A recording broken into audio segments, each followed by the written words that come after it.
Oke, Assalamualaikum warahmatullahi wabarakatuh. Selamat siang, salam sejahtera bagi kita semua. Kembali lagi di PBHK Patriot 2020. Kali ini kita akan bertemu dengan pemateri yang sangat luar biasa, membahas tentang pengenalan sistem informasi akademik atau sering kita sebut SIAKAD dan sistem KRS dan cara pengisiannya. Sebelum itu kita kenalkan dulu pemateri kita hari ini. Selamat siang, Pak. Selamat siang. Ya, nama beliau Munsi Eskom MT.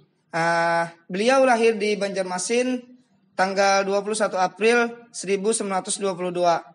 Alamat beliau sekarang Jalan Simpang Kuin Selatan, Komplek Antaludin RT 22. Nama beliau bisa dicatat kalau ingin lebih lanjut nantinya 0878 11 94 54 54. Email beliau munsi@uinantasari.co.id. Pendidikan beliau sekolah dasar di Belitung Selatan 6 Banjarmasin. SMP beliau di SMP Negeri 5 Banjarmasin. S1 beliau Uniska. S2 beliau PEN Surabaya. Pengalaman organisasi beliau yaitu Mapala, menjadi anggota pada tahun 2011 sampai 2012 dan menjadi ketua di Falconry Borneo pada tahun 2012-2014 dan South Borneo Wildlife Foto menjadi anggota pada tahun 2011. Moto atau prinsip hidup beliau yaitu sangat luar biasa, teman-teman, yaitu no bullshit. Oke. Sebelumnya kami meminta maaf karena menggunakan masker, karena kita tahu kita sedang di masa COVID-19, harus kita menjaga protokol kesehatan. Untuk mempersingkat waktu, langsung saja Pak, kita memasuki tema kita pada hari ini, yaitu tentang pengenalan sistem informasi akademik atau SIAKAD dan sistem KRS maupun cara pengisiannya. Sebelum itu, mungkin Bapak bisa menjelaskan apa sih itu SIAKAD, bagaimana fungsi dari SIAKAD itu, dan fitur-fitur apa saja yang ada dalam SIAKAD. Mungkin bisa jelaskan Pak lebih lanjut. Oke, terima kasih ya. Jadi SIAKAD ini adalah salah satu layanan teknologi ya di era kita sekarang ya. Kalau dulu kan kalau kita kuliah itu ini kesana kemari ya kan, bolak-balik ngisi kertas, minta tanda tangan segala macamnya kan, terus nunggu dosen juga ya. Kalau dosennya nggak ada ya udah kan nunggu lagi. Nah, kalau di era sekarang itu hampir semua kampus dia menggunakan SIAKAD.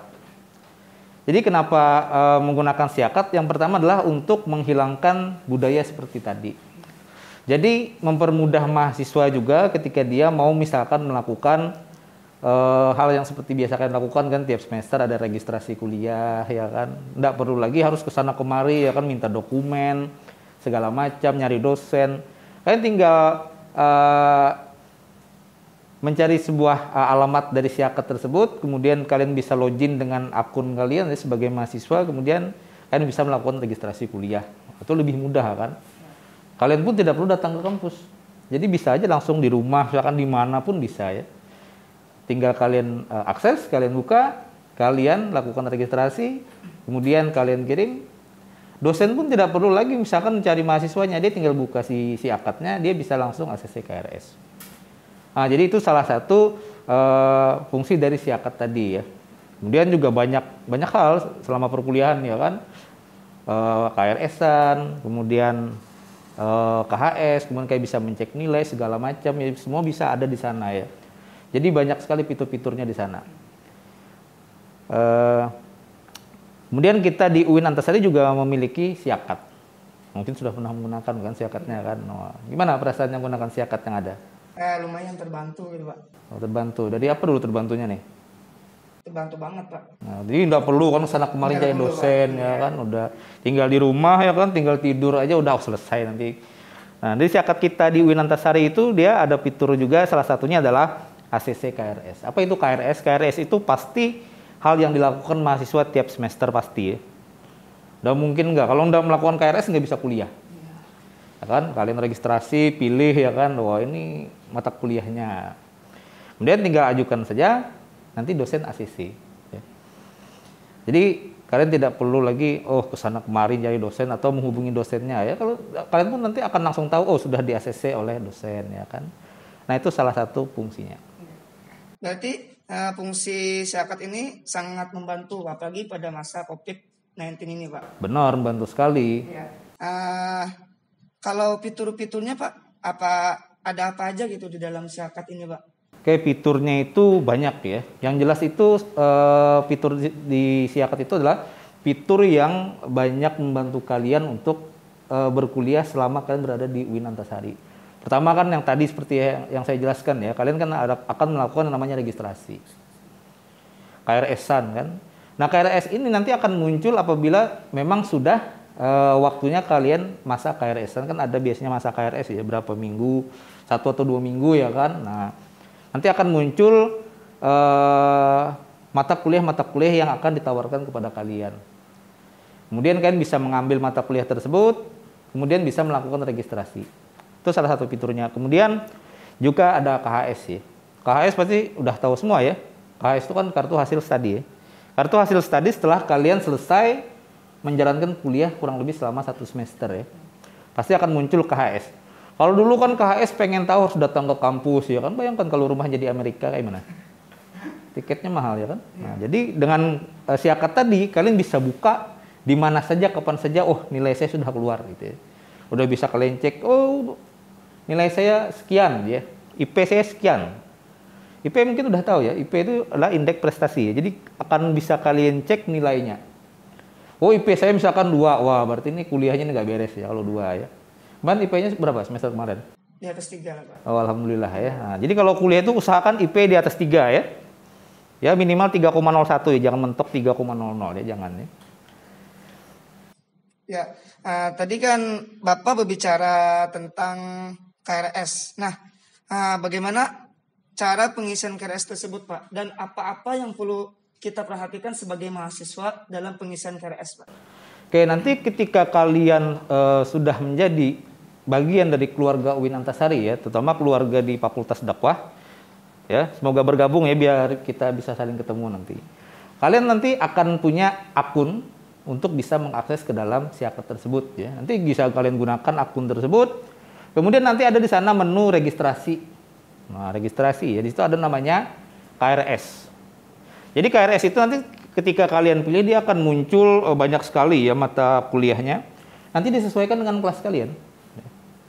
Jadi ketika misalkan kalian mau ngambil misalkan contoh ya, misalkan pendidikan agama misalkan. Pendidikan agama kalian itu kelasnya kelas apa? Ya.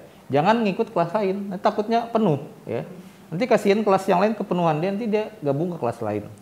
Jadi yang harus diperhatikan itu pertama adalah mata kuliah yang kalian ambil, kemudian kelasnya. Ya. Pastikan sesuai ya, karena kita itu ada 3 mata kuliah, yaitu mata kuliah universitas, mata kuliah fakultas, kemudian mata kuliah jurusan. Nah, jadi kalian betul-betul pilih di sana, jangan sampai kedouble, karena biasanya itu mahasiswa itu dia kedouble. Nah, kalau kedouble bagaimana kalau misalnya pilih kedouble? Karena nanti bisa diperbaikin, ada di fiturnya di sana, ya bisa kalian perbaikin sebelum kalian nanti ajukan. Ya. Kalau sudah diajukan gimana? Maka tidak bisa diedit lagi. Kalau seperti itu kasusnya, nanti lapor dengan dosen pembimbingnya, ya. Ngelubungin saja. Kalau sudah misalkan sudah kalian ajukan semua udah beres ya, kalian tinggal tunggu ACC saja. Pasti dosen akan ACC. Nggak perlu misalkan datang ke dosennya. Ya kalau dulu kan kita setelah minta dokumen, kita isi ke sana kemari ya kan, minta izin segala macamnya, ya minta tanda tangan, udah terus kumpul lagi ke sana kemari ya. Itu lelah sekali. Kalau sekarang kan enggak ya. Itu kalau di masa sekarang itu nanti virus nyebar semua. Nah, nanti satu Indonesia kena COVID-19. Ya, sangat jelas menjelaskan oleh Bapak bagaimana cara pengisian tersebut. Yang pertama, memperhatikan mata kuliah yang kita ambil. Betul. Yang kedua, kita memilih lokal jangan sampai kedouble. Ya. Selanjutnya, mengisi mata kuliah sudah dijelaskan tadi. Mungkin nanti bisa ditambahkan video-video nanti, Pak. Bisa, nanti ya, saya tambahkan. Mungkin tambahan dari saya, mungkin kan kita sekarang, Pak, 1 semester yang akan datang akan online lagi. Oh iya, betul. Jadi mungkin Bapak ada tips atau cara-cara kuliah online supaya efektif, mungkin lebih efektif atau sedikit efektif mungkin Pak. Mungkin kuliah online ini menurut saya pribadi sangat tidak efektif, tapi dengan adanya COVID kita harus kuliah online. Mungkin ada tips dari Bapak bagaimana kuliah online itu bisa lebih efektif ataupun sedikit efektif Pak. Oh iya ya betul ya. Karena kita di masa pandemi ini kan nggak boleh tatap muka ya. Iya. Karena nanti nyebar virus. Nah, dari arahan Menteri kita ya, Menteri Pendidikan dan Kebudayaan kita, Pak Nadiem, kita harus melaksanakan kuliah online. Pertama adalah untuk tipsnya pastikan dulu internet di tempat kalian lancar. Kalau internetnya nggak ada, ya udah nggak bisa ya. Nah, jadi salah satunya adalah kalian pastikan jaringan di tempat kalian itu ada. Ya. Jangan sampai merah ya. Kalau merah nggak bisa. Itu dulu. Kemudian yang pasti adalah kuotanya ada tidak. Jaringannya lancar, kuotanya nggak ada ya nggak bisa juga. Kemudian yang berikutnya tipsnya adalah ya kita tumbuhkan rasa semangat untuk belajar pasti ya. Yang namanya belajar itu sampai kapanpun harus tetap belajar. Saya pun masih semangat untuk belajar ya. Jadi belajar itu tanamkan dalam diri kalian bahwa kalian mau mengubah diri kalian jadi lebih baik. Mungkin misalkan kita lagi ada di posisi grade 3 dengan belajar kita pengen posisi grade 6 ya. Itu dulu ditanamkan ya. Karena walau bagaimanapun mau baik online atau offline kalau kita tidak punya semangat dan tujuan belajar ya juga nggak efektif ya. Apalagi sekarang online ya kan. Online ini dia matikan videonya kita nggak tahu juga dia ngapain ya kan, mau tidur mau apa kan. Nah, itu tadi. Kemudian yang berikutnya ya kita harus perbanyak berdoa supaya pandemi ini berakhir. Jadi kita bisa tatap muka karena walau bagaimanapun juga online ini ya spirit belajarnya itu ya kurang juga. Kenapa? Karena kita beda ya antara ketemu dengan kawan-kawan ya kan, ada interaksi. Sedangkan kalau di online kita nggak bisa ya kan. Nah, itu namanya manusia kan makhluk sosial. Jadi harus ada memang ketemu. Untuk tipsnya ya itu tadi, ya jaringannya harus lancar ya kan, kuota tersedia, kemudian tanamkan betul-betul dalam diri kita semangat untuk belajar, untuk maju, itu pasti ya. Itu saja sih tipsnya sih dari saya. Ya, berarti yang paling penting adalah menanamkan nilai semangat belajar, Pak. Pasti itu. Ya. Oke, mungkin ada sedikit yang saya tanyakan lagi kepada Bapak. Boleh. Mungkin Bapak bisa memberikan saran ataupun ya saran lah Pak, aplikasi apa aja yang sangat membantu dalam kuliah online ini Pak, yang efektif lah dibandingkan aplikasi-aplikasi lain atau grup WA misalnya Pak. Oke, kita di UIN Antasari ini biasanya menggunakan Google Meet. Ada juga pakai Zoom ya, tapi tergantung dosen pengajar masing-masing. Kalau saya sih sebenarnya lebih sering menggunakan Google Meet. Pertama kenapa? Karena saya paham betul ya mahasiswa ya, keuangan mahasiswa saya pun paham betul. Karena kita pernah jadi mahasiswa juga kan. Yang pertama adalah kuota. Kalau kita misalkan menggunakan aplikasi yang ya dikatakanlah misalkan merek A ya, itu dia bagus tapi nyedot kuotanya banyak. Sedangkan mahasiswa kan kuliah tidak kuliah kita saja. Nah jadi bagaimana kita juga mensiasatinya seperti itu. Jangan sampai juga memberatkan ke mahasiswa. Jadi ya kita pakai aplikasi yang memang contohnya ya Google Meet tadi ya. Kenapa? Karena untuk penggunaan kuotanya dia lebih kecil. Jadi mahasiswa tidak habis ke kuota. Walaupun mungkin dapat subsidi dari kampus misalkan ya kuota ya yang kita belajarnya banyak ya kan. Belum lagi mungkin rapat dengan kawan-kawan ya kan. Nah, itu tadi. Jadi tergantung dosen masing-masing sih yang mana. Tapi kalau dari saran saya sih bagi kita sebagai pengajar tuh bijak dengan mahasiswa. Jadi jangan sampai juga memberatkan ke mahasiswa. Karena kan mahasiswa ya belum semuanya punya penghasilan. Jadi ada yang sambil bekerja ya alhamdulillah, yang masih ya ikut orang tua kan masih bisa ngatur keuangan. Nah itu. Jadi aplikasi yang pas untuk dipakai ketika kuliah online adalah aplikasi yang bersahabat dengan kuota kita. Betul ya, pasti ya kan. Mungkin itu aja Pak diskusi kita pada hari ini dan pertemuan kita tentang pengisian sistem informasi akademik atau sering kita sebut SIAKAT dan bagaimana cara pengisian KRS. Untuk lebih lanjut kepada teman-teman bisa lanjutkan di grup via WA.